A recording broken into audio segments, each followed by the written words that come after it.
नमस्कार दोस्तों, मेरा नाम अनिल है। तो गाइज मैं एक नया चैनल स्टार्ट करने जा रहा हूँ स्पेशली हाई स्कूल के बच्चों के लिए, जिसमें मैं पढ़ाने जा रहा हूँ मैथमेटिक्स और विज्ञान यानी कि साइंस। ये दोनों ही सब्जेक्ट थोड़ा सा डिफिकल्ट लगते हैं बच्चों को, बट बहुत ही आसान है अगर इनको तरीके से कॉन्सेप्चुअल तरीके से समझाया जाए तो गाइज हम इसमें पढ़ेंगे मैथमेटिक्स और साइंस। तो अगर आपके यहाँ भी कोई बच्चा है जो 9वीं या 10वीं क्लास में है, ठीक है, तो आप उसके साथ ये वीडियो शेयर कर सकते हैं। तो मैं अभी केवल डेमो वीडियो बनाने जा रहा हूँ। अगर आपको डेमो अच्छा लगे then only you can share, तो ही आप शेयर कीजिए। अगर आपको पसंद नहीं आता है, आपको नहीं लगता कि उनको समझ में आएगा, तो शेयर मत कीजिएगा। तो गाइज चलिए शुरू करते हैं। तो 10वीं क्लास में मैथ सब्जेक्ट में केवल 15 चैप्टर है, ठीक है। इन 15 चैप्टर से ही क्वेश्चन पूछे जाते हैं, जिसमें जैसा कि आप देख सकते हैं यहाँ पर वास्तविक संख्याएं, बहुपद, दो चर वाले रैखिक समीकरण, द्विघात समीकरण, समांतर श्रेणियां, निर्देशांक ज्यामिति, त्रिभुज, वृत्त रचनाएं, त्रिकोणमितीय अनुपात एवं सर्वसंख्याएं, ऊंचाई और दूरी, वृत्तों से संबंधित क्षेत्रफल, पृष्ठीय क्षेत्रफल, आयतन, सांख्यिकी और प्रायिकता। ये टोटल मिला के 15 चैप्टर है, ठीक है। वास्तविक संख्याएं से 5 नंबर का क्वेश्चन आता है।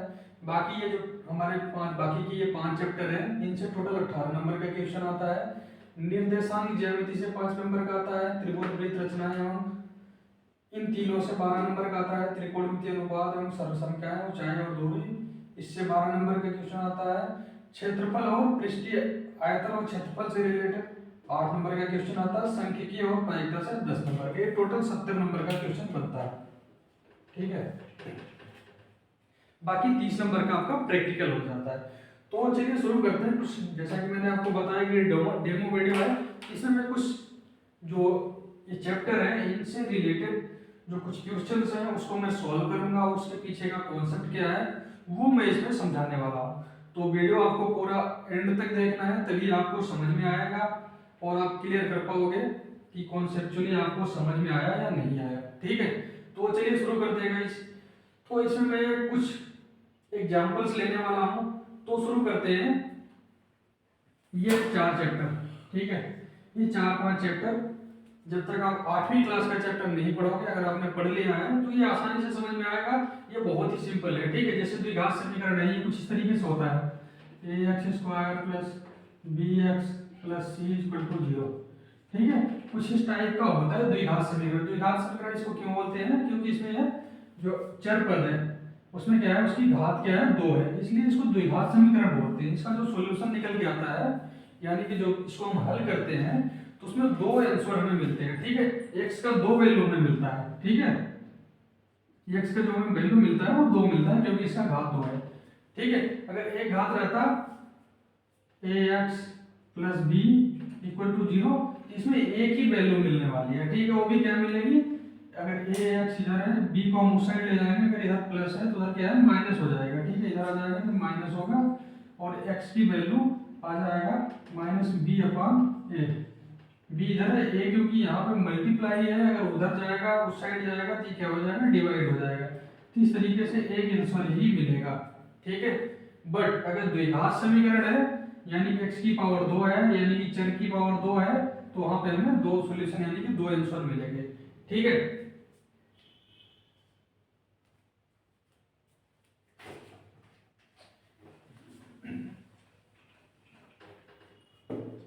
इस क्वेश्चन को सॉल्व करने का तरीका होता है, इसमें क्या है, एक क्या है, इसमें अचर पद है, अचर पद, x क्या है हमारा चर है, b इसमें क्या है, अचर है, x जैसा कि मैंने बता दिया चर है, c क्या है, इसमें अचर पद है।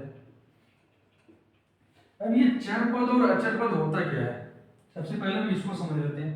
चर पद वो होता है जो वेरिएबल होता है, मतलब जिसका वैल्यू, जिसका मान बदलता रहता है, ठीक है। x का वैल्यू 1 भी हो सकता है, 2 भी हो सकता है, 3 भी हो सकता है, 4 भी हो सकता है, 5 भी हो सकता है, 0 भी हो सकता है, -1 भी हो सकता है, -2 भी, मतलब x की वैल्यू कुछ भी हो सकती है डिपेंडिंग अपॉन जो आपका फार्मूला है, ठीक है।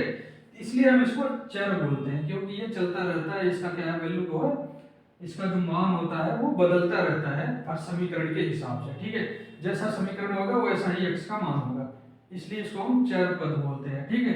अचर किसको बोलेंगे, जैसे 1 हो गया, अब इसको आप ए को कहीं भी लिखिए, किसी भी समीकरण में लिखिए, वो एक ही रहेगा। दो हो गया, इसको आप किसी भी समीकरण में लिखिए, ठीक है, वो दो ही रहने वाला, दो का वैल्यू दो ही रहेगा, एक का वैल्यू एक ही रहेगा, ठीक है। इसको हम बोलते हैं अचर, यानी कि अगर इंग्लिश में बोले तो कांस्टेंट। ये बदलेगा नहीं, ये हमेशा फिक्स रहेगा, ठीक है। ये समझ में आया फर्क, चर और अचर, ये दो इसमें फर्क होता है। चर हमारा चेंज होगा, जैसे मान लीजिए ये समीकरण भी, इसको अगर मैं लिखूं,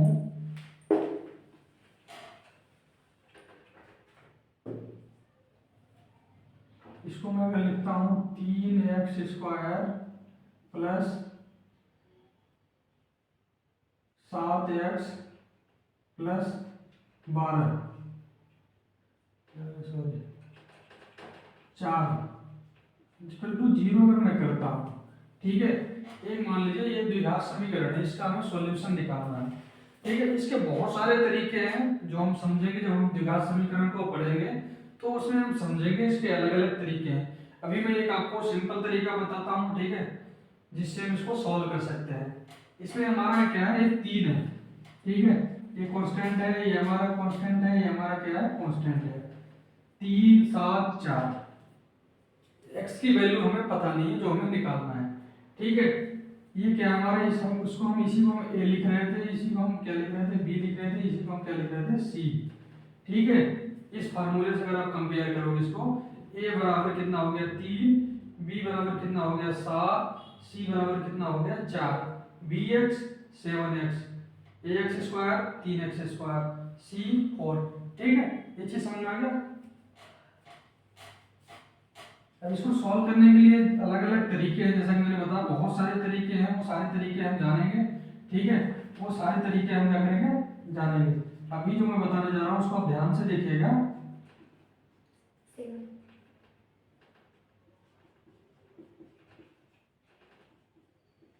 ठीक है। अभी हम क्या करेंगे, इन दोनों को मल्टीप्लाई करेंगे, किसको, a इंटू सी, ठीक है, ये क्या है a गुणे c, इसका मतलब क्या है 3 इंटू 4, ये कितना आया 12, ठीक, 12 आया। अब इसी को हम क्या करेंगे, 12 को ऐसे मल्टीप्लाई करेंगे ताकि उसको जोड़ने पे या फिर माइनस करने पे, प्लस माइनस कुछ भी करने पे हमें कितना मिले, ये बीच वाला वैल्यू मिले। इसमें सीधा सीधा मैंने जानबूझ के लिया, ठीक है, मैं अलग भी ले सकता था जिसमें थोड़ा सा दिमाग लगाना पड़ता है, ये सिंपल लिया क्योंकि ये केवल डेमो वीडियो, जब मैं क्वेश्चन सॉल्व करूंगा तो उसमें आपको समझाऊंगा। तो 3 + 4 कितना होता है, अगर a + c यहाँ पे डायरेक्ट कर देता हूँ मैं, कितना हो जाता है 3 और +4 क्या हो गया 7, ठीक है। 3 चौका 12 और 3 + 4 7, यार डायरेक्ट हो जा रहा, आपको इजी लगेगा लेकिन इतना इजी नहीं है। जब इसका मल्टीप्लिकेशन करने पे आपको मिलेगा 16 और यहाँ पे 7 है, तब हमें सेटिंग करनी पड़ती है, ठीक है। यहाँ पे सेटिंग करना नहीं पड़ रहा है क्योंकि मैं सिंपली तरीके से आपको केवल ये सॉल्व करना चाह रहा हूँ, ठीक है। अब 3 + 4 = 7। अब इसको हम लिखेंगे कैसे, पहला वाला टर्म हमारा ऐसे ही रहेगा जैसा है, ठीक है, 3x²। और अगला वाला जो हमारा है 3 + 4 7, यहाँ पे कितना है 7, तो हम क्या लिखेंगे इसको, 7 को 3x + 4x और प्लस के लास्ट वाला भी वही रहेगा =0, ठीक है। हमने इसको ऐसे लिख लिया, ठीक है। इसका लिखने का रीजन क्या है वो अभी आपको पता लग जाएगा जैसे हम इसको सॉल्व करेंगे, ठीक है। ये दोनों मिला के कितना हो गया 3x + 4x 7x, और ये कितना है 3x² + 4, इसी चीज को हमने लिखा है, ठीक है, अलग तरीके से, ठीक है। वही है 3x² प्लस दोनों को जोड़ दोगे तो 7x + 4, वही है, मैंने कुछ अलग नहीं लिखा है, उसी को बस तोड़ के लिखा है, ठीक। अब हम क्या करेंगे, देखिए ध्यान से देखिए, 3x², इसके साथ में हम लिख लेंगे 3x, ठीक है, इसको एक साथ रखते हैं, और प्लस के 4x + 4 को एक साथ रखते हैं =0, ठीक। ऐसा लिख सकते हैं। कोई फर्क है नहीं है, अभी भी कोई फर्क इसमें नहीं है, वही सेम चीज लिखा है जो ये है 3x² 3 + 4 7x प्लस के 4 = 0। अब इसमें देखिए कुछ इस ब्रैकेट में कुछ कॉमन हो रहा देखिए क्या 3x यहाँ पे है और 3x यहाँ से भी मिल जाएगा, दिख रहा है, क्योंकि इसको जो है ना जो 3x² है इसको हम लिख सकते हैं 3x/x, ठीक है, ऐसा हम लिख सकते हैं अगर आपको ये चीज नहीं पता है, ठीक है। तो जब मैं डिटेल में बताना शुरू करूंगा आपको 9वीं क्लास 8वीं क्लास का भी अगर मेरे को बुक उठाना पड़ेगा तो वो भी उठा के मैं आपको ये चीज बताऊंगा, ठीक है। 3x² को हम लिख सकते हैं 3x/x, ठीक है। तो मतलब यहाँ पे जो 3x² लिखा है मैं इसको लिख सकता हूँ 3x/x प्लस के 3x। अब इसको मैं एक ब्रैकेट में करूँ प्लस 4x + 4 = 0, ठीक है। यहाँ तक समझ आया।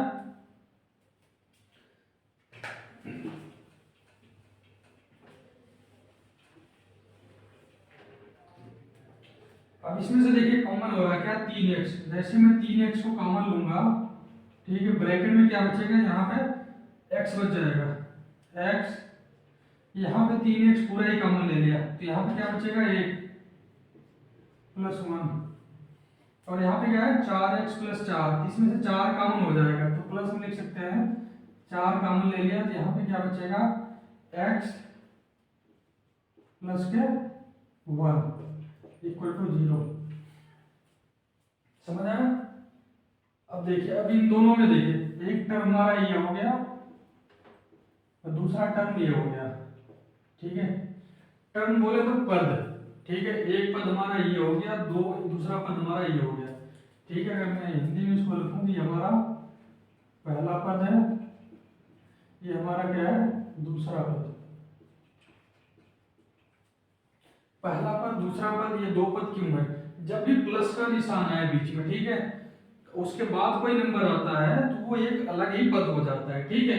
अगर वैसे मैं इसको तोड़ के लिखूं जैसा यहाँ पे लिखा हुआ था, ठीक है, इसमें 1 पद 2 पद 3 पद 4 पद थे, ठीक है, लेकिन उसको हमने क्या है शॉर्ट करके अभी 2 पद में कर दिया, ये क्योंकि मल्टीप्लिकेशन इसको मैं एक ही मान रहा हूँ, ठीक है, ये दोनों मल्टीप्लिकेशन है एक दूसरे से गुणा में है, ठीक है, 3x का गुणा इतने में है और 4 का गुणा इतने में, जहां पे गुणा होगा वो एक ही पूरा पद जो है एक ही पद कहलाता है, ठीक है। इसलिए हमारा एक पद हुआ, ये 2 पद हुआ और पहले पद में x + 1 है, दूसरे पद में भी x + 1 है, ठीक है, ये दोनों में ही कॉमन है, ये फिर बाहर आ जाएगा, ठीक है, x + 1 कॉमन हो जाएगा यानी कि बाहर आ जाएगा। अब दूसरे ब्रैकेट में क्या बचा, यहाँ क्या बचा, पहले पद में 3x, ये तो बाहर आ गया, बचा 3x और इसमें क्या बचा 4, x + 1 तो बाहर चला गया, बचा क्या 4 = 0, ठीक है। अब यहाँ तक जब आ गया है हमारा सवाल, ठीक है, यहाँ तक सॉल्व होके आ गया, तब या तो अगर इसका बराबर 0 है, ये दोनों क्या है आपस में मल्टीप्लाई है, अगर जहाँ कुछ नहीं है उसका मतलब है कि गुणा है, ठीक है, ये गुणे 0 बराबर 0 हो जाएगा, मतलब इस या तो ये 0 होगा या तो ये 0 होगा, तभी यहाँ के 0 आएगा, ठीक है। अगर ये 0 नहीं होगा, मान लीजिए 1 है तो दूसरा वाला 2 है तो दोनों का गुणा करोगे कितना आ गया 2, ये तो 0 नहीं है, लेकिन 0 आना है, ठीक है, 0 आना है, 0 आने के लिए या तो ये वाला 0 होगा, ये वाला पद, ठीक है, या तो ये वाला, ठीक है, दोनों मिला के एक ही पद बनता है, ध्यान रखना, तो या तो ये वाला 0 होगा क्वेश्चन में जो है, या तो ये वाला 0 होगा, दोनों में से कोई एक 0 होगा तभी हमें मिलेगा 0, तो x + 1 बराबर 0, एक को उधर ले जाओगे तो x इधर प्लस है उधर माइनस हो जाएगा -1, या 3x + 4 बराबर 0, तो 3x बराबर 4 को उधर ले जाओगे तो -4, x बराबर लिखोगे तो -4/3, ठीक है। तो यही हमारा आंसर हो जाएगा, एक ये, ठीक है, या तो x बराबर -1 या तो x बराबर -4/3, ये हमारा क्या है आंसर है। अब एक बार हम चेक कर लेते हैं, x बराबर -1 रखते हैं, रख के चेक करते हैं, ठीक है।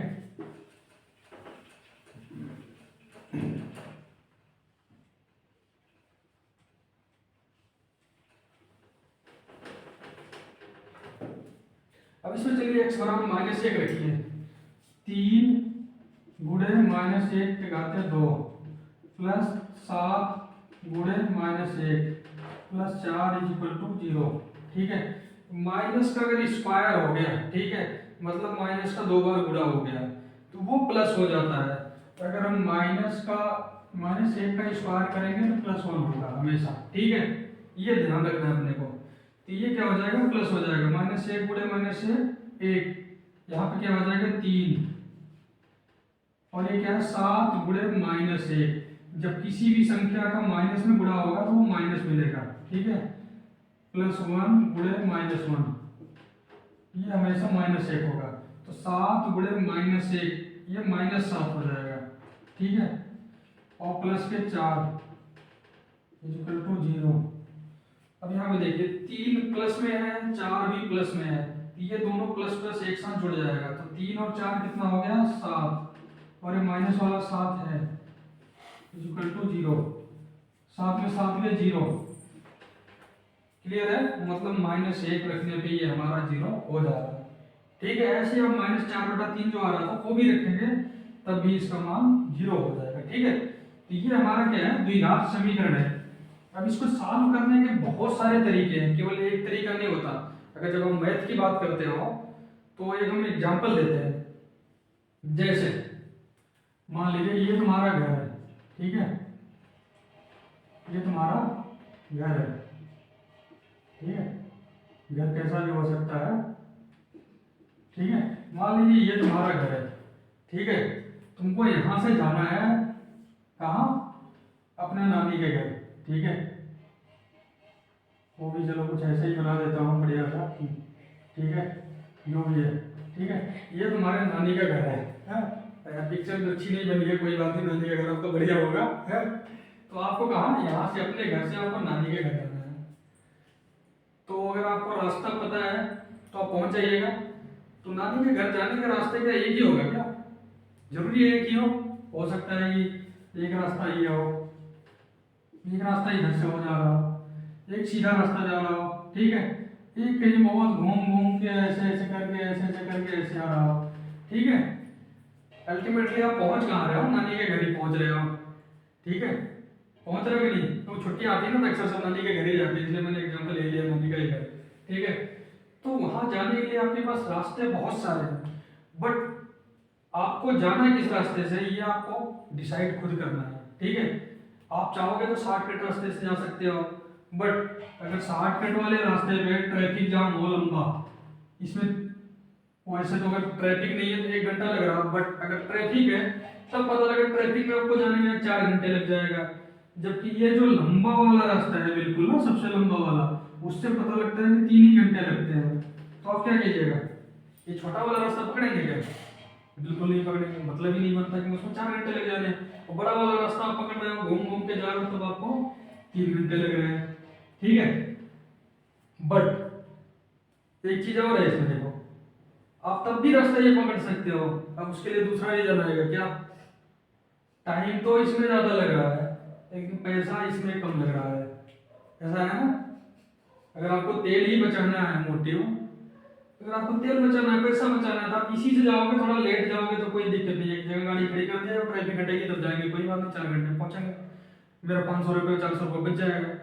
लेकिन अगर टाइम का शॉर्टेज है, अगर आपको जल्दी में ही पहुंचना है, तब आप पैसा नहीं देखोगे, फिर आप बड़ा वाला रास्ता चूज करोगे।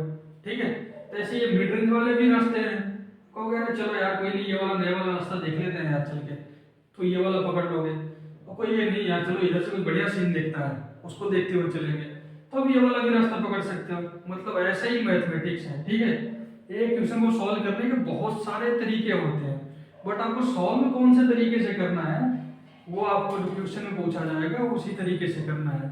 आप अपनी मर्जी से नहीं चल सकते वहां पे कि मैं इसी तरीके से ही सॉल्व करूंगा। अब द्विघात समीकरण दे दिया जैसा मैंने सॉल्व किया, ठीक है, इसका कुछ नाम सारे डिटेल में बताऊंगा। अगर ऐसे सॉल्व करने के लिए बोल दिया तो वैसे करोगे, सीधे धराचार्य सूत्र से बोल दिया तो उससे करोगे, उससे बहुत सारे थ्योरम है, बहुत सारे उसमें तरीके हैं, तो आपको जो बोला जाएगा आपको उसी रास्ते में जाना है, यानी कि वैसे ही सॉल्व करना है। ठीक है, ये बात समझ में आ गई। तो वो चीजें हम समझेंगे जब हम पूरा डिटेल में जाएंगे ना, एक एक करके आपको टॉपिक वाइज में बताऊंगा डिटेल में, तब आपको अच्छे से समझ में आ जाएगा कि हमें रास्ता कौन सा पकड़ना है। मैथ के रास्ते बहुत सारे होते हैं, ठीक है, इसीलिए मैथ बहुत आसान भी है और बहुत डिफिकल्ट भी है। आसान इसलिए है कि इसमें बहुत सारे रास्ते हैं, अगर आपको चलना आता है तो आप पहुंच जाइएगा। जैसे कि आजकल गूगल मैप का जमाना है, अगर आपके पास मोबाइल एंड्रॉयड है और आपका लोकेशन उसमें बढ़िया से फीड होता है और वो लोकेशन बढ़िया से ट्रैक करता है, सही ट्रैक करता है, तो आप बेझिझक कोई भी रास्ता पकड़ के आप पहुंच सकते हो मंजिल तक, ठीक है। मोबाइल आपको अपनी मंजिल पे पहुंचा देगा। ऐसे ही मैथमेटिक्स है, अगर आपको क्वेश्चन को सॉल्व ही करना है तो आप सॉल्व कर सकते हो, बहुत सारे मेथड है। बट अगर आपको मैथ नहीं आता है तो आप कोई भी रास्ता अपना नहीं सकते, सारे रास्ते आपके ब्लॉक हो जाते हैं, ठीक है। तो ये छोटा सा एग्जांपल था आपको मैथ के बारे में थोड़ा सा ओवरव्यू देने के लिए, ठीक है। तो चलिए ये होगा हमारा क्या, द्विघात समीकरण। अभी समांतर श्रेणी का एक क्वेश्चन मैं उठाता हूँ, ठीक है, उसको समझते हैं। श्रेणियां क्या होती हैं, ये सारी चीजें मैं डिटेल में बताऊंगा, बट अभी केवल हमें क्या है, ओवरव्यू देना है मोटा मोटा कि होता क्या है, इसको सॉल्व कैसे करते हैं, इसके जो क्वेश्चंस आते हैं वो कैसे आते हैं, उसको हम सॉल्व कैसे करेंगे। तो मैं एक कुछ लिख रहा हूँ यहाँ पे, देखिए नंबर 2 4 6 8 10 12 14 16 डॉट कर दिया, ठीक है।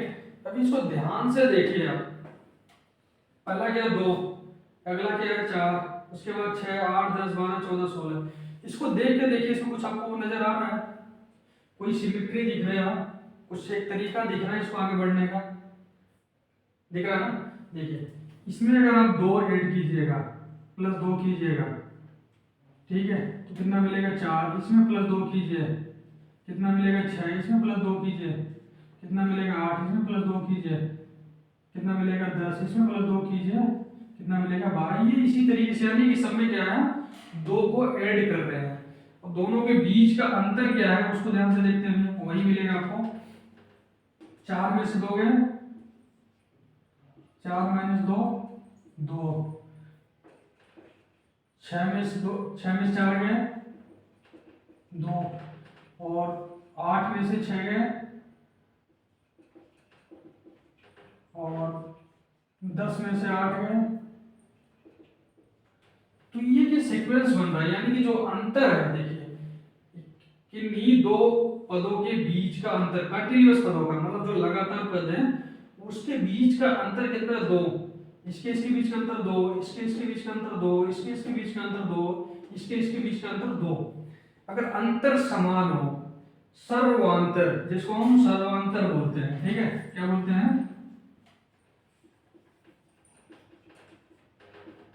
सर्वांतर का मतलब है कि सब जगह, ठीक है। मैं यहाँ देखना चाहूँ, चाहे यहाँ देखना चाहूँ, चाहे यहाँ देखना चाहूँ, चाहे यहाँ, चाहे यहाँ, चाहे यहाँ चाहूँ, अगर सब जगह सर्वांतर, अगर ये समान आता है, ठीक है, एक जैसा आता है, ठीक है, तो उसको हम क्या बोलेंगे, समांतर श्रेणी, ठीक है। ये हो गया हमारा समांतर श्रेणी। अब देखिए इसमें कुछ चीजें मैं बताता हूँ, देखिए ये हमारा क्या हो गया, समांतर श्रेणी हो गया, ठीक। अब इसके जो क्वेश्चन सॉल्व होते हैं उसमें पूछेगा, आपको दे देगा पहला पद, दूसरा पद, तीसरा, चौथा, इसमें कोई सा पद दे देगा, कोई सा पद पूछ लेगा, ठीक है, कुछ पद देके कुछ पदों का योग पूछ लेगा, तो उसको सॉल्व कैसे करेंगे, तो चलिए हम देखते हैं। जिसका पहला पद होता है इसको लिखते हैं, हमेशा लिखेंगे ए, ये ध्यान रखना, ठीक है। समांतर श्रेणी का पहला पद ए, ये नोट डाउन कर लीजिए, ठीक है।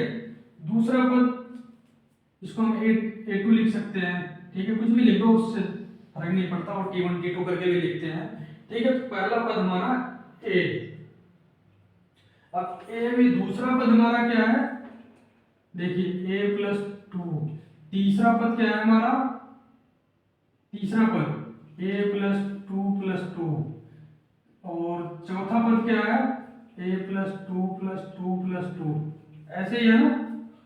अब ध्यान से देखो, इसमें देखो आपको एक चीज सिमेट्री नजर आएगी, पहला पद 2, दूसरा पद A प्लस 2, मतलब दूसरा पद जो हमारा है वो क्या है A प्लस, सर्वांतर जो है ना हमारा सर्वांतर, उसको भी हम एक नोटेशन दे देते हैं, उसको हम क्या लिख देते हैं, D लिख देते हैं, ठीक है। डिफरेंस, जो इन दोनों के बीच का डिफरेंस है, सर्वांतर है, उसको हम डी से डिनोट करते हैं। चलो ठीक है, यानी कि जो इनके बीच का डिफरेंस है वो हमारा क्या है, डी है। तो दूसरा वाला जो टर्म है हमारा क्या हो गया, ए प्लस डी। डी बोले तो दो, दोनों का अंतर दो ही है, ए प्लस डी। अब तीसरा वाला देखो, तीसरा क्या है हमारा, तीसरा हमारा है ए प्लस एक डी दो डी, टू डी। क्लियर। तीसरा में क्या है हमारा, ए प्लस एक डी दो डी तीन डी। अब चौथा में क्या हो जाएगा हमारा, ए प्लस, सॉरी पांचवें में ए प्लस चार डी। ये समझ में आ रहा, एक सीक्वेंस बन रहा। पहला हमारा ए हो गया, दूसरा ए प्लस टू, यानी जो दोनों के बीच का डिफरेंस है दो, ए प्लस डी, डिफरेंस हमने क्या लिखा, डी से, ए प्लस डी। दूसरा हमारा क्या आता है, ये तीसरा वाला ए प्लस टू डी आया, क्योंकि ए प्लस टू, ए प्लस टू तो हमारा पिछला वाला टर्म था, ये वाला, दो प्लस दो चार, उसमें दो ऐड करेंगे, फिर इसमें दो ऐड करेंगे तो हमें ये मिलेगा, फिर इसमें दो ऐड करेंगे तो ये मिलेगा। ठीक है, तो चौथा क्या हमारा, ए प्लस थ्री डी, पांचवा ए प्लस फोर डी। अगर छठा बोलूंगा मैं तो क्या हो जाएगा, ए प्लस पांच डी, और सातवां बोलूं तो ए प्लस सिक्स डी। अगर मैं आठवां बोलूं तो ए प्लस सेवन डी। अगर मैं नौवां बोल दूं तो ए प्लस आठ डी।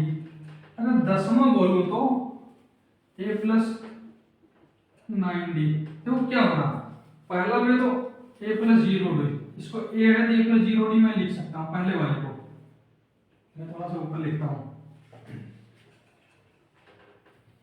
पहला क्या हम ए प्लस जीरो डी लिख देता हूँ, दूसरा क्या लिखता हूँ मैं, ए प्लस वन डी लिख देता हूँ, तीसरा क्या लिखता हूँ मैं, ए प्लस टू डी, उसके बाद चौथा ए प्लस थ्री डी, चौथा ए प्लस थ्री डी, पांचवा ए प्लस फोर डी। ऐसा ना, मतलब जो डी हो रहा है, जो टर्म हम ले रहे हैं, जो पद हम ले रहे हैं, जो सा पहला ले रहे हैं जीरो डी, दूसरे में एक, तीसरे में दो, चौथे में तीन, पांचवे में चार। अगर हम एनवा लेंगे, एनवा पद लेंगे, तो क्या हो जाएगा, A plus N minus one D. ठीक, क्या हो रहा, पहले वाले में, दूसरे वाले में एक डी आ रहा, मतलब दो में एक कम, तीसरे वाले में दो डी आ रहा, यानी कि एक कम, तीसरे वाले में दो डी आ रहा है एक कम, चौथे वाले में एक कम आ रहा तीन डी, पांचवे में एक कम, छठे में एक कम, एनवा में एक कम। ठीक, ये हमारा एनवा पद हो जाता है इस तरीके से। एनवा पद हमारा क्या हो गया, A plus N minus one into D. Concept हुआ क्लियर? थोड़ा बहुत नहीं हुआ तो जब सवाल लगाएंगे, सॉल्व करेंगे तो बिल्कुल ही क्लियर हो जाएगा। जैसे मान लीजिए मैं लिख देता हूँ, कुछ भी लिखता हूँ यहाँ पे, 3 5 7 9 11 13 15। एक आपको ऐसा श्रेणी देखे ना, इसमें पूछेगा,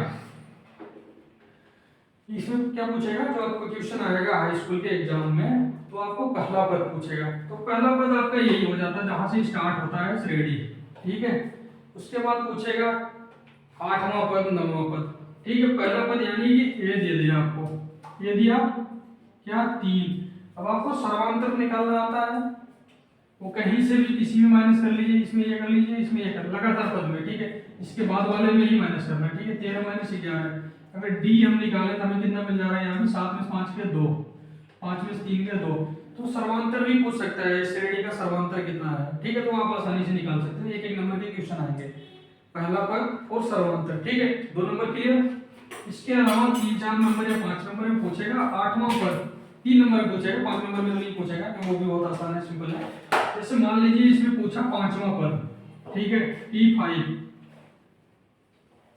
तो आप यहीं से गिनती कर लो, 1 2 3 4 5, 11 आ गया, आया ना, ये आंसर हो गया। लेकिन एक जो फार्मूला भी मैंने बताया था, अगर 5वां पूछ रहा है तो टी जो एन का फार्मूला था, a plus N minus one into d, इसको आप यूज कीजिए, ठीक है। पांचवा पूछा ना, n की जगह 5 कर दीजिए सिंपली, n को हटाया मैंने, यहाँ n की जगह 5 किया, ठीक, यहाँ पे 5 कर दिया, किया, ठीक है। अब ये क्या हो गया, a प्लस 4d, यही तो होता है, पांचवें में 4d, तीसरे में 2d, छठे में 5d। अब a क्या है यहाँ पे आपका, a है हमारा 3 प्लस के 4 इंटू डी, सर्वांतर क्या है हमारा 2, यही है ना, ये सर्वांतर है, ये पहला पद। इसको सॉल्व कीजिए जरा, तो 3 प्लस 4 दूनी 8, 8 और 3 11, यही है ना जो अभी हमने यहाँ से डायरेक्ट गिनती करके निकाला था, आगे 11, ठीक है। इस तरीके से आप समांतर श्रेणी के क्वेश्चन सॉल्व कर सकते हैं। इसमें क्या है, इसका एडिशन भी आएगा, ठीक है, प्लस कितना होगा, इसको सारा ऐड करके पूछेगा, 15 पदों का जोड़ कितना होगा, 20 पदों का जोड़ कितना होगा, वो सारा फार्मूला मैं आपको डिराइव करके ऐसे समझा दूंगा कि आपको कभी भी लाइफ में प्रॉब्लम नहीं आएगी, ठीक है। ये हो गया हमारा क्या, समांतर श्रेणी का क्वेश्चन, ठीक। इसके बाद आ जाते हैं निर्देशांक की ज्यामिति, ठीक है। मैं क्या, बहुत टाइम लग जाएगा, मैं सारे में एक एक एग्जांपल लेके समझाने जाऊंगा तो 2-3 घंटे 5 घंटे भी लग सकते हैं, ठीक है। तो मैं थोड़े बहुत कुछ क्वेश्चन लेके उसको खत्म करते हैं। निर्देशांक ज्यामिति, ठीक है। इसमें क्या होता है, जैसा कि मैंने बोला था ना, यहाँ पे अगर आपको नानी के घर जाना है या कहीं भी जाना है, ठीक है, इसमें क्या होता है, एक हमारा कुछ इस तरीके से 2 लाइनें होती है, ठीक है। ये x होता है, ये x डैश होता है, ये y होता है, ये हमारा y डैश होता है, ठीक है। जो गूगल हमारा मैप काम करता है ना, वो इसी पे काम करता है, ठीक है। इसमें हम लोग 4 दिशाएं ले ली, ठीक है, x dash y y dash, इसमें z भी आता है जो इसके परपेंडिकुलर, ठीक है। जो हमारा व्हाइट बोर्ड है इस तरीके से ये z आता है, इधर पीछे z डैश जाएगा, ठीक है। बट अभी हमें क्या है, उस लेवल अभी नहीं जाना, वो इंटर में जाओगे आप तब वो पढ़ाया जाएगा। अभी हम क्या है, 2 ही दिशा लेके चलेंगे, बिल्कुल फ्लैट, ठीक है, जमीन पे। जमीन में जैसे उत्तर पूर्व पश्चिम होता है ना, दक्षिण, वही 4 दिशाएं मान लीजिए। तो x में क्या होता है, यहाँ पे जो हमारे ये दोनों वेक्टर है, यहाँ पे होता है 0, इधर 1 2 3 4 5 6 ऐसे चलता है गिनती, ठीक है। इधर चलेगा -1 -2 -3 -4, ठीक है। ऐसे नीचे क्या है, -1 -2 -3 -4 -5, और ऊपर क्या है हमारा 1 2 3 4 5, ठीक है। इस तरीके का हमारा क्या है, बनता है। अब ये क्या है हमारा, इसमें जो होता है हमारा ये पॉजिटिव पॉजिटिव है, केवल देखो ये भी प्लस है, ये भी प्लस। इसमें क्या है, इस वाले में क्या है, पॉजिटिव और माइनस दोनों है, ठीक है। x क्या है, प्लस है, y क्या है, माइनस है। इसमें क्या है, x और y दोनों माइनस माइनस है, ठीक है। ऐसे इसमें क्या है, x तो प्लस है, y क्या है, माइनस है। हम जो इसको लिखेंगे x y के फॉर्म में लिखेंगे। अब देखिए इसका फायदा क्या है, निर्देशांक की ज्यामिति इसी को बोलते हैं, ठीक है। मान लीजिए आपको कहीं जाना है, ठीक है, कहाँ पे जाना है, मान लीजिए आपको यहाँ पे जाना है, ठीक है। अब इसको मैंने क्या है मिलाया, ये क्या है 4 मिला, इधर हमें क्या मिला,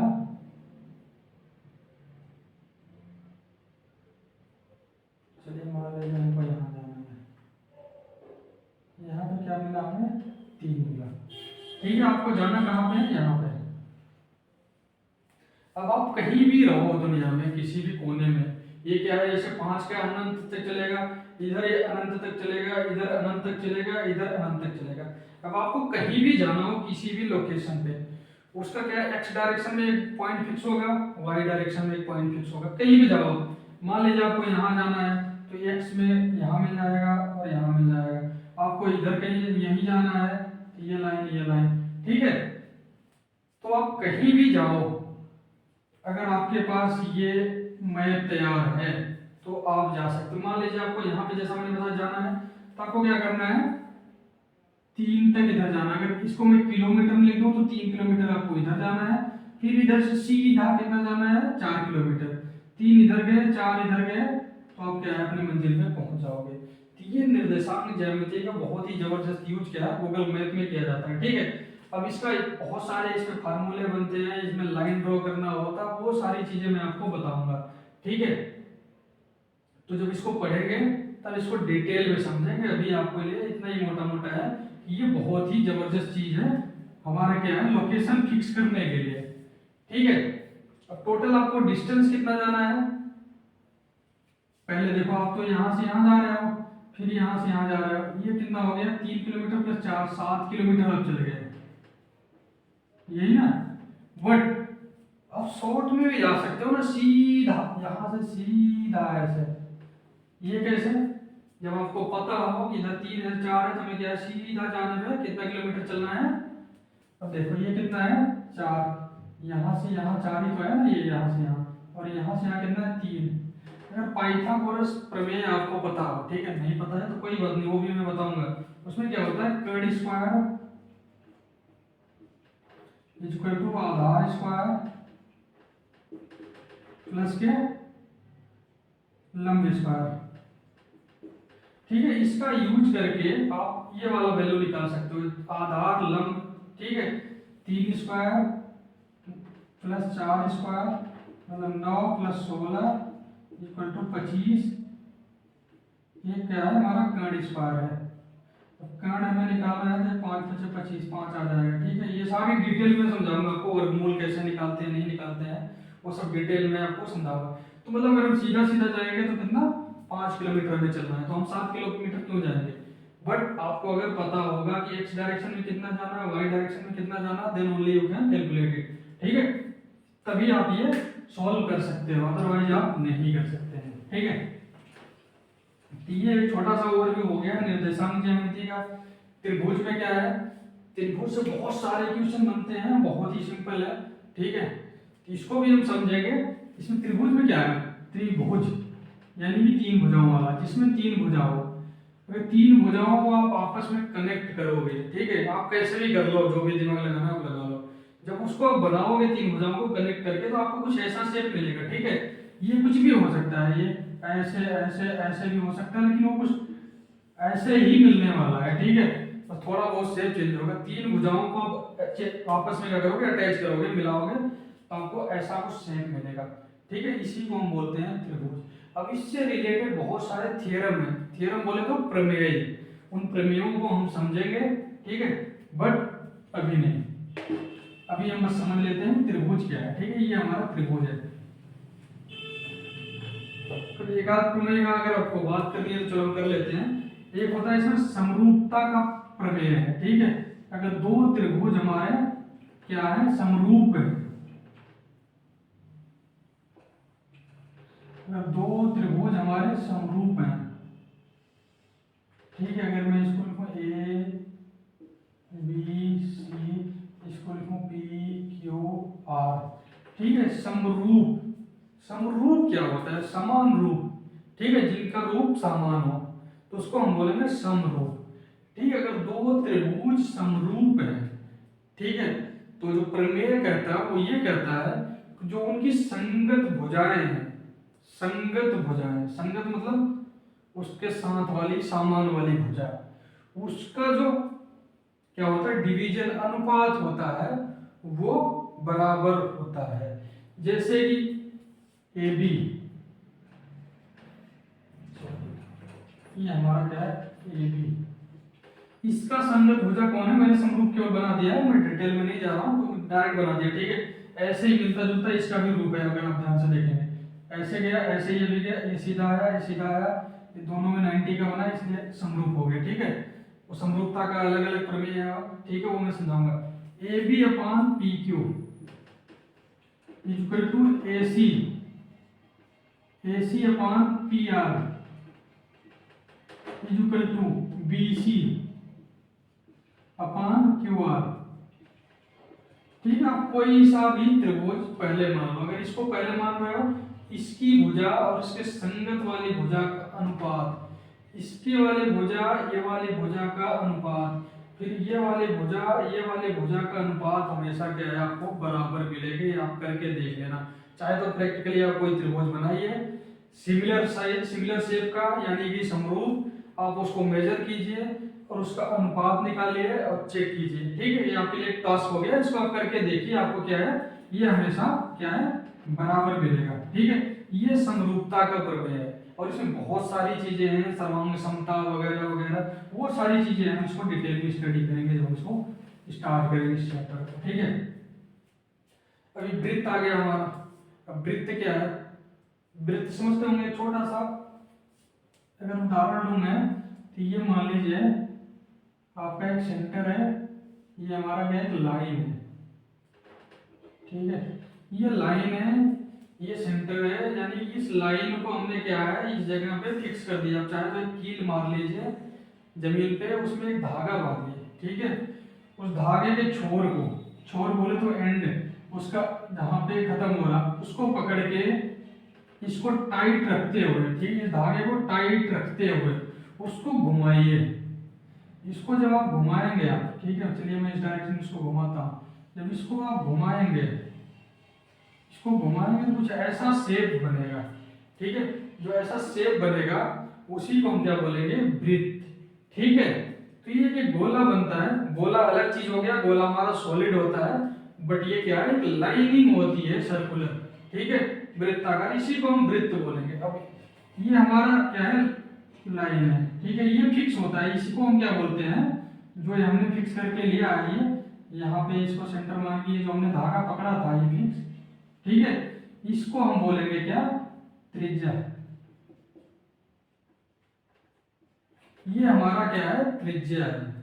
और जो हमारा ये सेंटर है, इसको हम सेंटर ही बोलेंगे, यानी कि केंद्र। ठीक है, इसको हिंदी में क्या बोलेंगे, केंद्र है। और ये जो त्रिज्या होती है आप कहीं भी नापिएगा। ठीक है, चाहे यहाँ से कोई धागा हमने जो पकड़ा है, घुमाया है, वो यहाँ भी वहां भी, मतलब ये त्रिज्या जो है, वृत्त है, इसका जो केंद्र है ये वाला, इसको भी हम त्रिज्या ही बोलेंगे। ये सब जगह क्या है, बराबर मिलेगी। और ये जो बाहर वाली लाइन है, ये जो बाहर बाहर लाइन है, ठीक है, ये दिख रहा है, ये बाहर बाहर लाइन जो लाइन खींचने पे बन रहा है, इसको हम क्या बोलेंगे, ये हमारी क्या है, परिधि है। ठीक, ये हमारी परिधि है, ये हमारा त्रिज्या है, ये हमारा केंद्र है। ठीक, ये समझ में आया। और ये इसको टोटल को क्या बोलेंगे, वृत्त।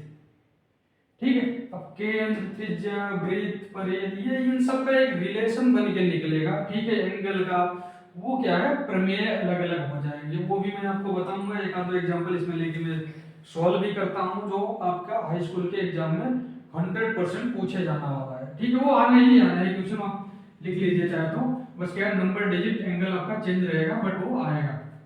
वो देखिए क्या है,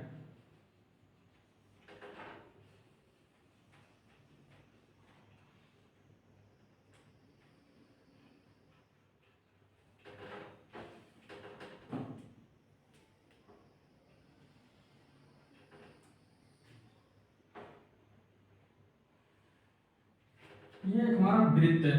इसमें कई सारे थ्योरम है, ठीक है, यानी कि प्रमेय। दो तीन प्रमेय यहाँ पे मैं डिस्कस कर लेता हूँ, जो आपको जो एग्जाम दोगे हाई स्कूल का उसमें पूछा जाने वाला है। तो सबसे पहला जो बहुत ही इंपॉर्टेंट है, किसी भी वृत्तखंड, ठीक है, वृत्तखंड क्या होता है, ये हमारा वृत्त है, इसको चलो मैं एक यहाँ पे लाइन खींचता हूँ। ठीक है, ठीक, ये हमारा एक वृत्त का एक खंड ये बना यहां से लेके यहां तक। ठीक है, ये ठीक है, एक वृत्तखंड ये बना, एक हमारा दूसरा वृत्तखंड जो है हमारा यहां से लेके यहां तक बना। ठीक है, इसको एक लाइन के द्वारा मैंने दो खंड कर दिए इस वृत्त के, इसलिए ये क्या है, वृत्तखंड हो गए। तो दो खंड बन गए। जो प्रमेय कहता है उसको हम समझते हैं, इसको हटा देते हैं।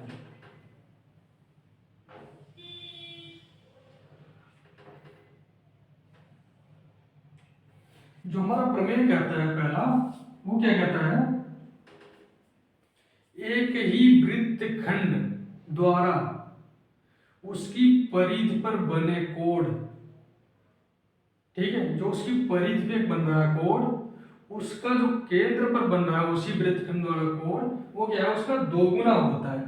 समझ में नहीं आया तो समझिए। देखिए, ये हमारा एक वृत्तखंड है, यहां से यहां तक वाला मिलेगा, इसके द्वारा जो हमारा सेंटर पे कोण बन रहा, ठीक है, उसी के द्वारा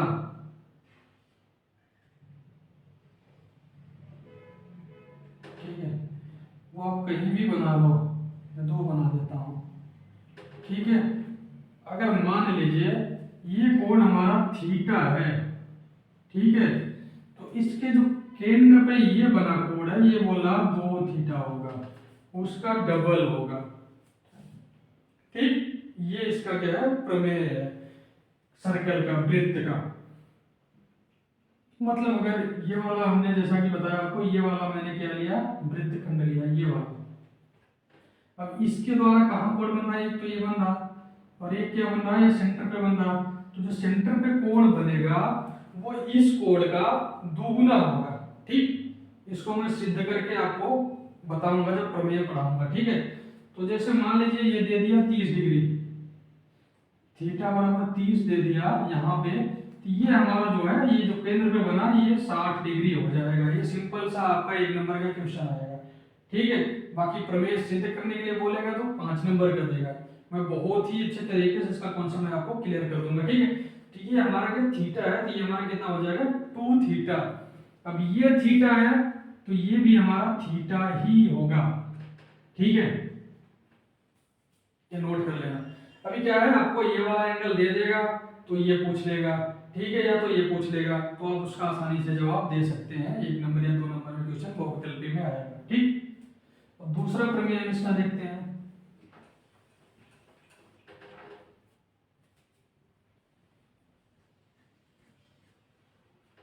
दूसरा प्रमेय ये कहता है,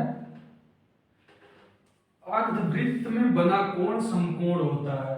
यानी कि जो अर्धवृत्त में कोण बनेगा वो क्या है, समकोण होगा। अर्धवृत्त बोले तो इसको क्या है, हमें सेंटर लाइन से ही खींचना पड़ेगा, और जो सेंटर लाइन से थ्रू जाता है परिधि के इस छोर से इस छोर पे केंद्र को मिलाते हुए, इसको हम व्यास बोलते हैं, ये भी ध्यान रखना, ठीक है। इसी को हम व्यास बोलते हैं। क्या बोलते हैं, ये हमारा क्या है, व्यास है। अब व्यास द्वारा या बोल दो अर्धवृत्त में बना कोण, ठीक है। अगर इससे हम कहीं भी कोण बनाते हैं, ठीक है, यहाँ बनाए, ठीक है, चाहे तो आप यहाँ बना लो, ठीक है। ये बोलना ये 90 डिग्री ही बनेगा, आप कुछ भी कर लो, ठीक है। आप कोई भी तरीका लगा लो, आप चाहो तो इसको प्रैक्टिकली घर पे कर सकते हो, ठीक है।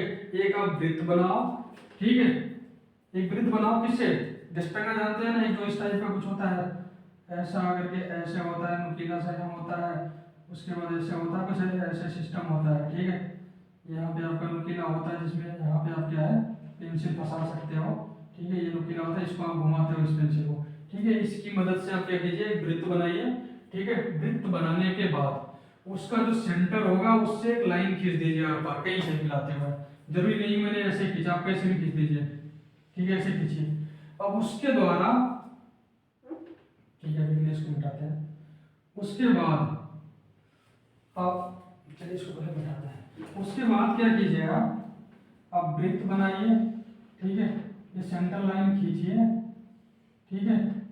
अब इन दो छोरों को, जो हमारा ये है, ये वाला इस वाले से, इससे कहीं भी लाइन यहाँ पे खींचिए, फिर उसी पे लाके यहाँ पे मिलाइए, ठीक है, मिलाइए, ठीक है। उसके बाद चांदा की हेल्प से इस वाले एंगल को आप मेजर कीजिए, ये आप प्रैक्टिकली करके देखिए, ठीक है। ये आपको हमेशा 90 डिग्री मिलेगा। यही क्या है, वृत्त का प्रमेय है। यही वृत्त बोलता है अर्धवृत्त में बना कोण समकोण होता है, ठीक है। आई बात समझ में। अब देखिए जो पिछला वाला प्रमेय मैंने बताया था आपको, कौन सा, एक ही वृत्तखंड द्वारा वृत्त के परिधि पर बना कोण, जो उसके सेंटर पे कोण बनता है उसका आधा होता है, ठीक है। या फिर मैंने दुगुना बोला था, तो जो वृत्त के केंद्र में बना कोण होता है उसके द्वारा, उसी वृत्तखंड द्वारा वृत्त के परिधि पर बने कोण का दुगुना होता है, ठीक है। थोड़ा कंफ्यूजन हो रहा होगा, अभी समझ नहीं आएगा क्योंकि मैं थोड़ा जल्दी में सारी चीजें बता रहा हूँ, ठीक है। अब इसमें देखिए, उसी प्रमेय को ध्यान से देखिए, उसको हम इसमें अप्लाई करते हैं। हमारा वृत्तखंड कहां से बना, ये बना, ठीक। अब इसके द्वारा इस वाले नीचे वाले संख्या करें, ठीक है, ये वाला क्वेश्चन मैं दे रहा हूं, ठीक है। इसके द्वारा ये कोण बन रहा है, तो एक ये बन रहा है, और इसके द्वारा एक ये बन रहा है। अब ये जो कोण बन रहा है, ये कितने का होगा, सीधी लाइन है तो मतलब 180, ठीक, 180 होगा। सीधी लाइन मतलब सेंटर पे कितना बना, 180 का। अब 180 का आधा कीजिए आप, ये कितना हो जाएगा, 90, वही चीज तो बोल रहा, सिंपल सा फंडा है, वही प्रमेय है। चाहे तो आप उस प्रमेय को उसमें अप्लाई कर लीजिए, या तो इसको अलग से याद कर लीजिए कि अर्धवृत्त में बना कोण हमेशा समकोण होता है, ये उसी प्रमेय से निकल के आया। ठीक है, इसलिए मैं आपको बता रहा हूँ। ठीक है, तो चलिए इसको क्लोज करते हैं, ये हमारा वृत्त हो गया। ठीक है, इसके बाद अलग अलग रचनाएं हैं। ठीक है, वृत्त की रचनाएं हैं, बहुत सारे ट्रायंगल की रचनाएं यानी कि त्रिभुज की रचनाएं हैं, वो हम उसको स्टडी करेंगे, हम बनाएंगे उसको। क्या वो प्रैक्टिकली आपको बनाने पड़ेंगे, जैसे मैंने बताया डिस्टंगा होता है, इसकी हेल्प से। ठीक है, इसकी हेल्प से इसकी हेल्प से हमें बनाना पड़ेगा। ठीक है, तो वो क्या है हम प्रैक्टिकली देखेंगे, इसमें हमें चाहने की भी हेल्प लेनी पड़ेगी। ठीक है, जिसमें क्या है डिग्री मेजर हो जाता है, इन सब चीज़ों की हमें क्या है रिक्वायरमेंट पड़ेगी। तो वो प्रैक्टिकली मैं थोड़ा सा आपको रचनाओं के बारे में बताऊंगा और उसको करके दिखाऊंगा। ठीक है, वो बहुत ही सिंपल है, उसमें कुछ नहीं करना है, रचनाएं आपको क्या है आनी चाहिए, इससे बहुत अच्छे अच्छे क्वेश्चन पूछे जाते हैं। ठीक है, वो 5 नंबर 7 नंबर में क्वेश्चन आपसे पूछा जाएगा। ठीक है, जिसको आपको सॉल्व करना होता है। ठीक, इसके बाद आ जाता है हमारा त्रिकोणमिति अनुपात एवं सरल समीकरण। ठीक, तो चलिए त्रिकोणमिति को हम देख लेते हैं। ठीक, अब त्रिकोणमिति इसका मतलब क्या है, त्रिकोण यानी कि 3 कोण, मिति मतलब मेजरमेंट यानी मापन, त्रिकोण का मापन यानी कि त्रिभुज का मापन। जो अभी हमने त्रिभुज पढ़ा था, ठीक है, जो हमने पहले त्रिभुज पढ़ा था वो कुछ तरीके से मैंने बोला था, लेकिन अगर त्रिकोणमिति में हम त्रिभुज पढ़ने जा रहे हैं तो उसमें कोई सा भी त्रिभुज नहीं होगा, उसमें एक आपका फिक्स्ड पैटर्न का त्रिभुज होगा। वो कौन सा होगा उसको हम देख लेते हैं। जो त्रिकोणमिति है उसमें जो आपका त्रिभुज होगा, ठीक है, जो त्रिकोणमिति में त्रिभुज होगा उसमें एक कोण आपका हमेशा 90 डिग्री का रहेगा। ठीक, त्रिकोणमिति आपके लेवल पे सिर्फ इसी त्रिभुज की बात करेगा जिसमें एक कोण हमेशा क्या है 90 डिग्री का होगा। अब 90 डिग्री वाले त्रिकोण में उसकी जो साइडें हैं, ठीक है, जो भुजाएं हैं, उसका अलग अलग नाम है। अगर वो नाम आपको पता है तो आप क्वेश्चन को बहुत आसानी से बिल्कुल सरलता से सॉल्व कर पाओगे। अगर आपको नाम का नहीं पता है तो आप सॉल्व नहीं कर पाएंगे। तो सबसे पहले इन भुजाओं का नाम हम जानते हैं। इसमें जो सबसे बड़ी वाली भुजा होती है उसको हम क्या बोलते हैं, कर्ण। ठीक, कर्ण से दिख रहा है आपको, कोई बात नहीं, कर्ण लिखा है मैंने। ठीक है, ये होता है कर्ण। ठीक, और उसके बाद जो 2 भुजाएं होती हैं उसमें आधार होता है और दूसरा क्या होता है हमारा लंब। अब जो सारा खेल है त्रिकोणमिति का ना, अब जो सारा खेल है वो इन्हीं 2 पे अटक जाता है, किसमें, लंब और आधार पे। कर्ण तो आपका फिक्स हो गया कि जो सबसे बड़ी वाली भुजा है वो सीधा तान के बोलेगी जी मैं तो कर्ण हूं। ठीक है, लेकिन ये दोनों जानने के लिए आधार कौन है लंब कौन है ये फर्क आपको करना है। कर्ण चिल्ला चिल्ला के बोलेगा जी मैं ही कर्ण हूं। ठीक है, जो बड़ी भुजा है 90 डिग्री के सामने है वो कर्ण है। आधार और लंब को आपको खोजना है। ठीक है, अगर आपने आधार और लंब को पकड़ लिया, पहचान लिया, तो आपका त्रिकोणमिति का जो सिंपल क्वेश्चन है वो सॉल्व हो गया। ठीक है, सॉल्व। ठीक, लेकिन अगर आपने लंब कर्ण को नहीं पकड़ा तो आपसे एक भी क्वेश्चन नहीं सॉल्व होगा, जो 1-1 नंबर के आते हैं वो भी नहीं होगा। ठीक है, तो चलिए अभी लंब और कर्ण को पकड़ते हैं। कहाँ जाएगा आपके, आएगा तो हमारे पास ही। चलिए देखिए, ये तो 90 डिग्री फिक्स हो गया। अब इसमें कोई सा एक कोण दे देगा आपको, थीटा, जिसको हम डिनोट करेंगे किससे, थीटा से। अब ध्यान से देखिए मैं क्या कहने जा रहा हूं, उसको ध्यान से नोट डाउन कीजिए। ठीक है, कोण के सामने की भुजा, क्या, जो भी कोण दिया है कोण के सामने की भुजा क्या होगी, लंब। ठीक, क्या, कोण के सामने की भुजा लंब होती है। जो भी आपको कोण दिखे, ये तो 90 डिग्री फिक्स, ये कर्ण फिक्स, बचा ये और बचा ये, इसमें से इन दोनों में से जो भी कोण आपको देके पूछ रहा है उसके सामने की भुजा क्या हो गई, लंब। ठीक है, लंबोदर जी पकड़ाए गए तो अपने आप आधार जो है वो इधर आ जाएंगे। ठीक,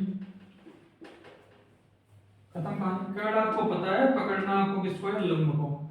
आधार को भी नहीं पकड़ सकते आप, आपने लंब को पकड़ना है। अगर आपने लंब को पकड़ लिया तो आधार ऑटोमेटिक आ जाना है। ठीक है, बात समझ आई?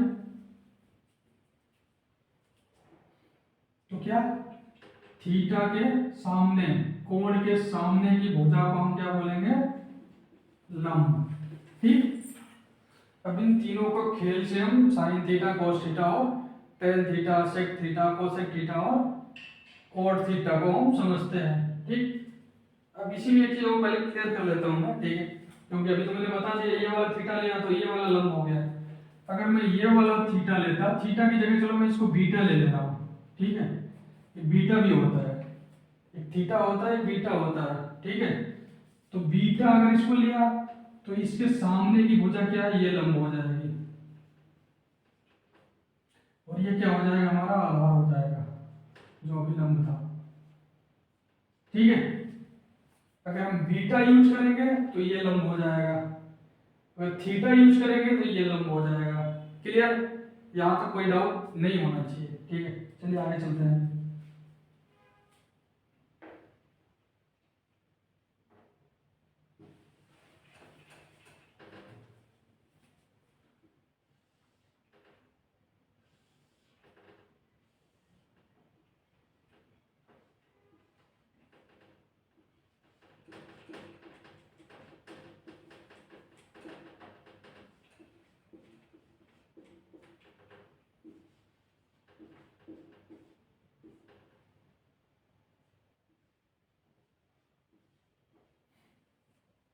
ठीक है, त्रिकोणमिति में कुछ अनुपातिक रेशियो होते हैं। रेशियो बोले तो अनुपात, अनुपात बोले तो किसका, इन भुजाओं के अनुपात से कुछ चीजें बनती है। जैसे लंब बटा कर्ण,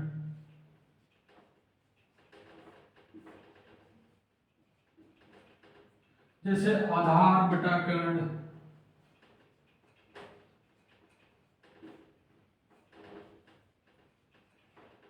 जैसे लंब बटा आधार हो गया, लंब बटा आधार।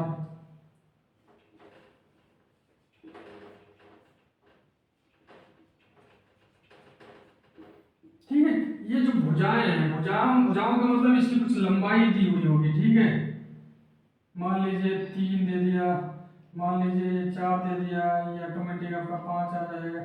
ठीक है, इन भुजाओं का जो रेशियो होगा, जो अनुपात होगा, लंब बटे आधार, आधार बटे कर्ण, लंब बटे आधार, आधार बटे लंब, आधार बटे कर्ण। ठीक है, इसी को हम क्या करते हैं, कुछ नाम दे देते हैं। वो नाम क्या देते हैं, sine theta, cos theta, sec theta, cosec theta, cot theta. ठीक, तो ये इन्हीं अनुपातों को हम साइन थीटा कोस थीटा बोलते हैं। ठीक है, अगर आपको नहीं पता तो ये समझ लीजिए, ये जो भुजाएं होती हैं इनका जो अनुपात है उसी को हम एक नाम दे देते हैं। इसमें कितने अनुपात आप बना सकते हो, आप बनाइए। ठीक है, मैंने क्या लिख दिया, लंब बटा कर्ण लिख दिया, लंब बटा आधार लिख दिया और आधार बटा कर्ण लिख दिया। अभी आप इसको और क्या क्या लिख सकते हो, अब बना के देखिए, आपको सिर्फ 6 ही मिलेंगे। ठीक है, 3 मैंने बना दिया, 3 और बन जाएगा, 3 इनका उल्टा उल्टा बन जाएगा बस। ठीक है, तो यही हमारी जो रेशियो है, इन्हीं को हम अनुपातिक रेशियो या फिर साइन थीटा कोस थीटा बोलते हैं। देखिए, sign theta, cos theta, tan theta, उसके बाद आता है कोसेक थीटा, सेक थीटा और कॉट थीटा। ठीक है, ये 6 जो रेशियो हमारे बन रहे हैं ना, तो 6 अनुपात बन रहे हैं, उन्हीं का अलग अलग नाम दे दिया गया। ठीक है, यही ट्रिग्नोमेट्री है। ठीक, अब साइन थीटा बराबर क्या होता है, कौन सा वाला है इसमें 3 में से या जो 6 बनते हैं, उसको हम समझ लेते हैं। इसके लिए आपको क्या करना है, एक फार्मूला बेसिक बताता हूं, उसको याद रख लेना। ठीक है,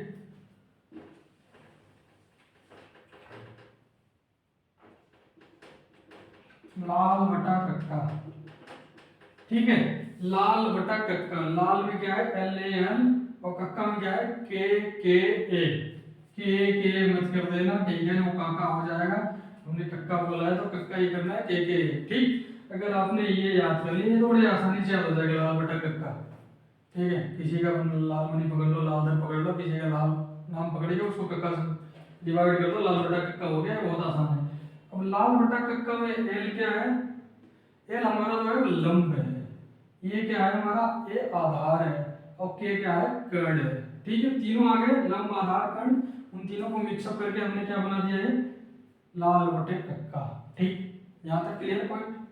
अब जो साइन थीटा होता है वो पहला वाला ले लीजिए, एल बाई के, यानी कि लंब बटा कर्ण, ये हमारा साइन थीटा हो गया। दूसरा वाला जो है लाल का ए बीच वाला, आधार बटा कर्ण, आधार बटा कर्ण। तीसरा क्या है, लंब बटा आधार।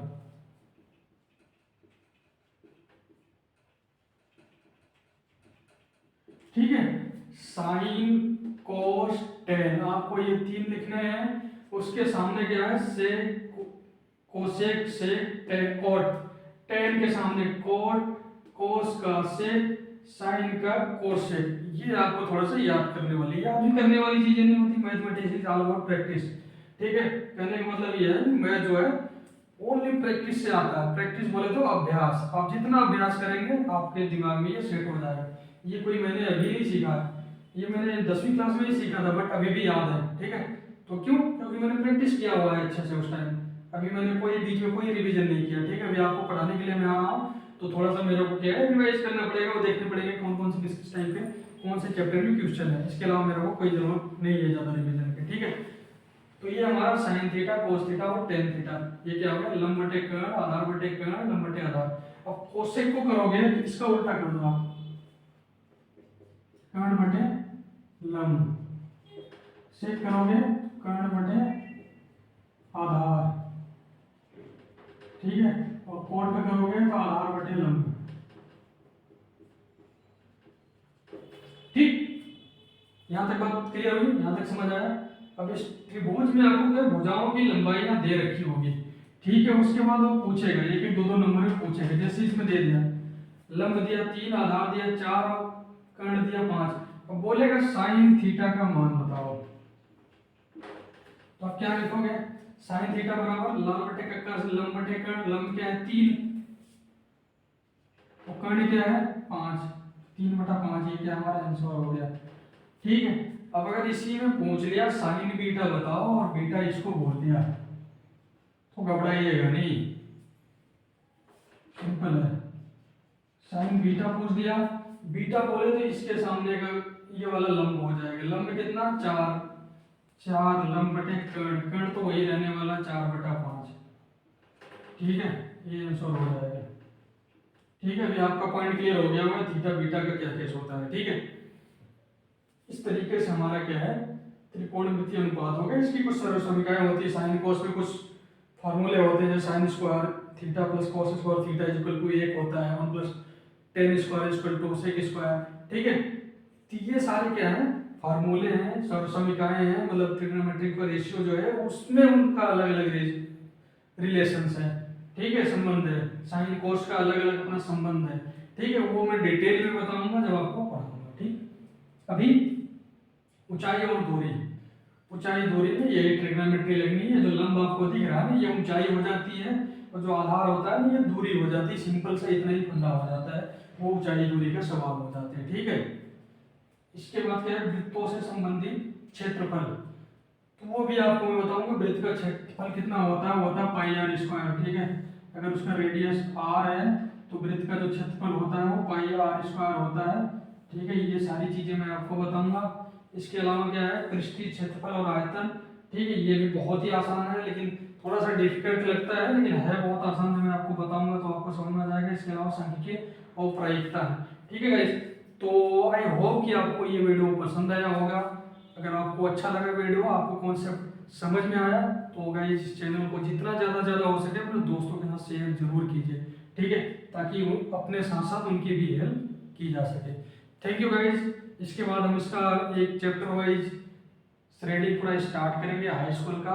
उसमें मैं क्या है 9th का भी मैथ साथ में लेके चलूंगा, क्योंकि ये 2-3 चैप्टर जो है ना, वास्तविक संख्याएं हैं, बहुपद, ये क्या है, जब तक आपको नंबर सिस्टम, ठीक है, नंबर सिस्टम आपको नहीं आता, संख्या पद्धति, तब तक आपको ये चीज़ें समझ में नहीं आएंगी। तो मैं कोशिश करूंगा पहले जो संख्या पद्धति है उसको मैं आपको पढ़ाऊँ, उसके बाद फिर मैं इसको स्टार्ट करूँ रियल नंबर यानी वास्तविक संख्या है। ठीक है, तो आपको बहुत आसानी से समझ में आएगा।